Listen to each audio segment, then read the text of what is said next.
Sri Lanka resumed on 3 for 44 after Australia declared on 6 for 654, and they're now 5 for 136. They're 518 runs behind on the first innings.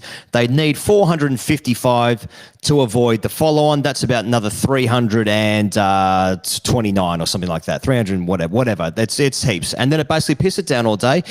This episode is brought to you by Smith Optics Australia. Now, here's how it's going to work. You can use the code FAST at smithopticsaustralia.com for 25% off your order. I've got a rotation here of Smith Optics, and in homage to it absolutely pissing it down there in Galle, in the Fortress City, I'm going to go through a rotation of sunglasses because we got to see some of the great tarpaulins and some of the great tyres. And that reminded me that, yeah, you know what? It's been a good year. It's been a good year. Now, that's a think of that joke, but you'll get there in a second. Now, thank you to Smith Optics Australia. Pezza, it rained, but I'm still having a good time. Yeah, dog, numbers are still good. Numbers and vibes are still high across Australia, I think. They don't need to be. I mean, I've got complaints now. I've got complaints about the time taken out of the game according to the elements or forced by the elements, but why, once again, was this not foreseen by the Australian team? Yeah. But just to go through what we saw today, okay, yeah, Kamindu Mendes tickles one down leg from Kratz, Packham, Wisden Test Team of the Year stuff. Welcome to Tier 1 Championship. Regress to the mean. Cheers. This ain't the Rezzies anymore, brother. Kuhneman gets an advancing Dananjaya stumped. Would be a really good screenshot of the moment he missed it. That's very much got a good one today stuff. Kerry clean. Kuhneman arms aloft, as straight as he can make them. And yeah, I mean, look, the deck's going to get more difficult tomorrow. I'm told by people who talk about, sun and baking and wind and storms and weather patterns. Captain Planet. Exactly. I'm expecting this game to be done just after tea tomorrow. 15 wickets should be fine. Yeah, I guess my only real reflection, mate, is today was always meant to be pretty wet by way of forecast, and so is tomorrow. So again, Khawaja's innings is actually, and the timing of it, even though it was a pretty good clip by his standards, actually has hurt Australia. I do think it's time to bring back Constas. Wouldn't have happened with Constas. I notice on Patreon people have asked for an investigation to be opened up into George Bailey, who is a disgrace, and I agree. 100%, man. I couldn't agree more. Yeah. Now, Pezza, I'm wearing the Defy Sunnies at the moment from Smith Optics, and I'll defy you to show me a worse shot in Test cricket than the one the captain played today, Dananjaya. It was so bad that his batting partner, former captain, by the way, just threw his hands up in the air, being like, what the fuck was that? I mean, he was so far away from the ball that he, sometimes like when you see batters deceived in the flight, they often like pull out of the shot, then they try and go like get their body behind it and kind of just fucking get a hip involved or like an arm or something like that. He was just like, well, I'm not near this, but I wonder what the biggest six in Test cricket's ever been. Because I'm about to fucking launch this bad boy like into the Pacific Ocean. So I guess I respect the craft. But that was, if that was an Australian who played that, that'd be his last Test match, captain or not. That was a fucking horrendous shot. But he's a better player than I ever was, so you got to factor that in as well.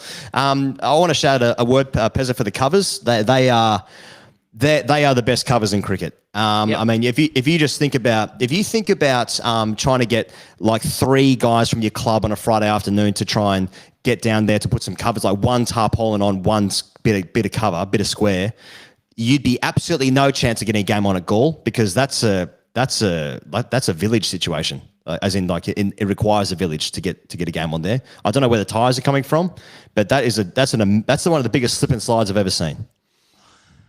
Yeah, mate, like ordinarily the whole discourse around covers would prompt sirens in the distance, and there are a few, it seems, in Galle. But I actually think covers chat transcends all of that kind of stuff. Like I was listening to SEN today, and the covers chat was getting the blood pumping of none other than Simon Kadich and Bryce McGain. Like I just think it just gets a cricketer's blood pumping.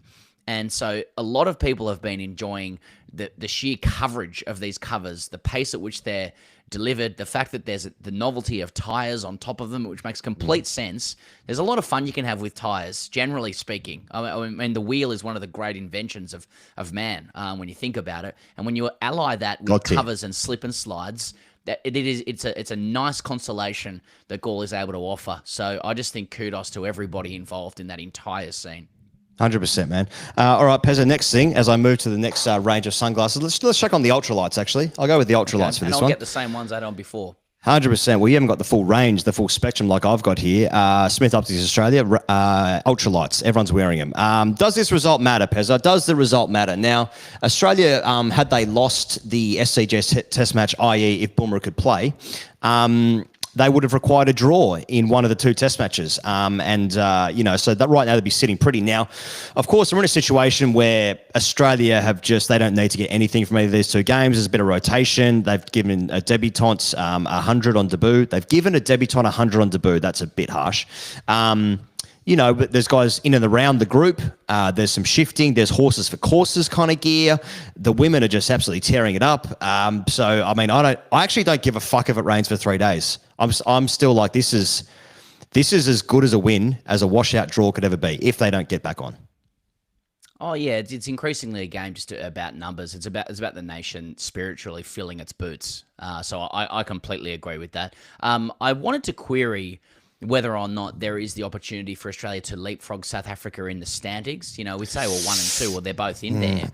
But who gets the home dressing room at Lords? Who gets to go to the home dressing room at Lords and defile it? Or do you want that? Does Australia like to be in the away dressing room to win there and then go into the home dressing room as mythology says that they do when they win at Lords? I'm just thinking about these are the little 1%ers that Bailey and co once again have ignored. So perhaps it matters on that sense, but otherwise I've got nothing to offer. I'm enjoying boots being filled. Yeah, I was even thinking about, because Sri Lanka need 555 to avoid the follow-on. They're obviously 5 wickets down. They need an extra 300 runs or whatever. But the bowlers that are bowling they don't play much for Australia, i.e. Kuhnemann and Murphy. Travis Head might get a bowl soon. Obviously, Stark and Lyon will get a lot of overs. Lyon didn't really bowl heaps in the summer. Wouldn't mind seeing him get some reps up, Stark, different situation.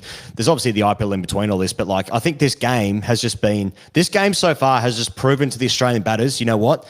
You are good players and you can score runs when you're not playing on the absolute shit tips that we serve up in Australia because it suits the quicks. So that's already been proven and benefited from. But now it's you can just bowl these guys into the ground for all I care. And what I say matters. So I think play on. Generally speaking, it's a cultural matter now. It's about Australians on a Saturday and a Sunday being able to lie in a lounge in the afternoon and watch the game. It's about, yeah. That's exactly right. All right, Smith Optics Australia. Use the code FAST for 25% off your order. 25%. Okay, I'm going to wear the XCs, Pezza. Now these are brand new, by the way. These are brand new, the XCs. I think I'm one of the only people in Australia to get them, but you can get them right now at smithopticsaustralia.com. And I want to talk about Annabel Sutherland. Let's talk about the cricket that happened today. Okay, now talk about things that are going well for Australia right now. Okay, Australia's about to win the Ashes 16-0. Kohli had to play for Delhi today and got his off-peg absolutely cartwheeled in front of a packed-out house at the Kotler there. The Australian cricket team have just scored 1 million. They've scored 600 in tests for the 35th time. I know for some people will care about that. But Annabel Sutherland has scored 3 test centuries in 6 games and she's never scored a 50. She scored a double 100 against South Africa last year at the Wacker. This is an MCG 100. Where'd she finish with? 163. Right now, as we're recording, Beth Mooney's about to score 100. They are currently 235 runs in front as we're going live here on YouTube. I don't know if there's been a more complete and happy and time for Australian arrogance to shine. And there's been some times, even when we haven't been good, we've been arrogant. So this is a time to lack class, to lack grace. This is a time for absolute just balls to the wall arrogance with our male and female cricketers, just making us fucking proud as we head into a weekend doing fuck all with our lives, but watching our team be good. Yeah, it's a very confusing time because the trigger that I get when we start piling these numbers up is to reflex to John Howard Australia. Yep. So that's when the arrogance and the isolationism and the genuine sense of superiority to mask our actual insecurities comes to the fore. And I don't really know what to do. These teams are piling up numbers. Most of them seem pretty nice people. You know, nobody knows what to do. People are finding it hard to have a crack at Australia as well because the teams aren't being absolute fuckwits while doing it. So we're all a little bit confused at the moment. But Annabel Sutherland, I mean, the first woman to score a test century at the MCG. It's lineage, it's heritage, it's genetics, it's Bondi to Coogee stuff. Will Sutherland took 3 for 7 off 5 today against the England Lions for Australia A. Oh. You know, Annabel Sutherland's had a lean series otherwise, but then she went mummy here. Yeah. You know, she's had a chance to bat in the top 3 because Pez is cooked. She has a problem with one of her fish and chips. But Annabel Sutherland put her hand up. She was annoying Shelley Nitschke, saying, "Can I bat 3?" Okay. And then she makes 163. It's against the backdrop of England being dreadful. I personally watched them shell 3 catches that should have been taken, and I wasn't even watching the whole thing. Yeah. It's going to be 20-0. There's seagulls everywhere. Kids are eating ice creams on the big screen. Matthew Mott's talking about the difference between coaching men and women, just as a successful coach of Australia and England. It's just everything is coming up the nation at the moment, and I just want to enjoy it and let it wash. There's a lot of bad stuff happening in the world and in the game, but I just want to let it wash. The England women right now will be pleased that the next batter coming in is either Elise Perry or Talia McGrath. They'll be pleased with that news and information. So that's all going pretty well.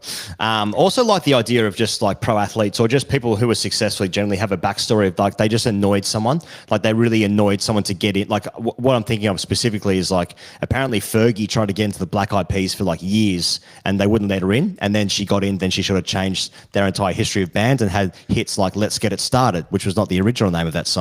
Don't look that up. But that's a success story by just annoying someone. Now, Annabel Sutherland's just like, I'm just going to annoy you until you let me bat 3. And now she scored a 3rd Test 100. You know, what happens in club cricket when you annoy someone is that you have to leave the club. And you're ostracized, rightfully so, because you're fucking annoying and you don't have any skills or redeemable qualities or features. So, you know, I guess what I'm saying is life's not fair. Anyway, a touching tribute to Annabel Sutherland, I thought there. And Australian cricket, generally speaking. AskTGC, Pezza. AskTGC is what the papers are saying. Here's my 4th trick, Pezza, for the XCs. Flippable lens. Now we're talking. Holy shit, you are Emmett Brown. You know, the XCs, smithopticsaustralia.com. Fast is the code. Boom. Sorry for the value. Diddy and Hay says, play of the day, Michelin tyres, buy 3, get 1 free. Pez's retired hurt skid mark says, roof where is?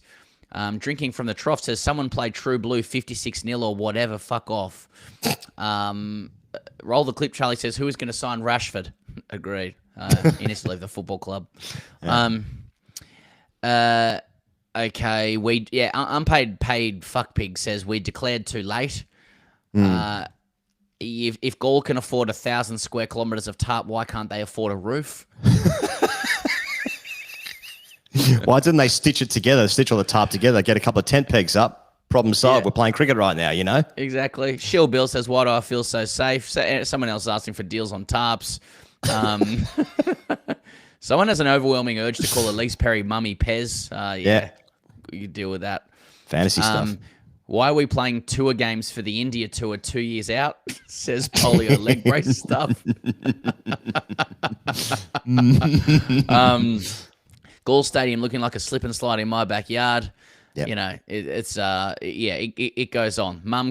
Ad says, Mum, can I have a piece of bread for a snack?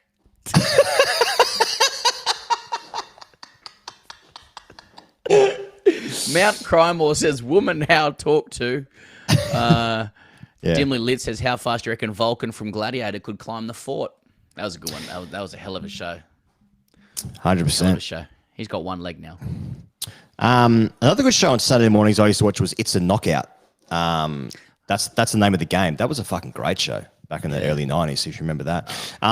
Anyway, this has been a great show, Pezza, given that nothing's happened today, but, we've given the people some value. We try to make them laugh, we put on some sunglasses. We've tried some things, We're out here trying some things.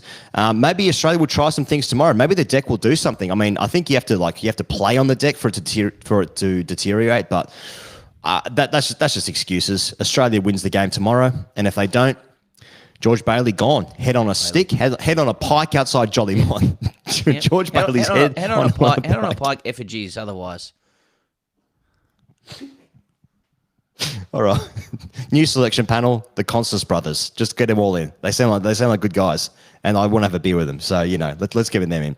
All right. Well, that's day 3 wrapped up, and day 2 of the women's Ashes as well all wrapped up. I guess we'll find out what happens tomorrow. Thanks for joining us here on YouTube Live or however you're listening, whatever. Thanks to Smith Optics. See you guys tomorrow. Cheers.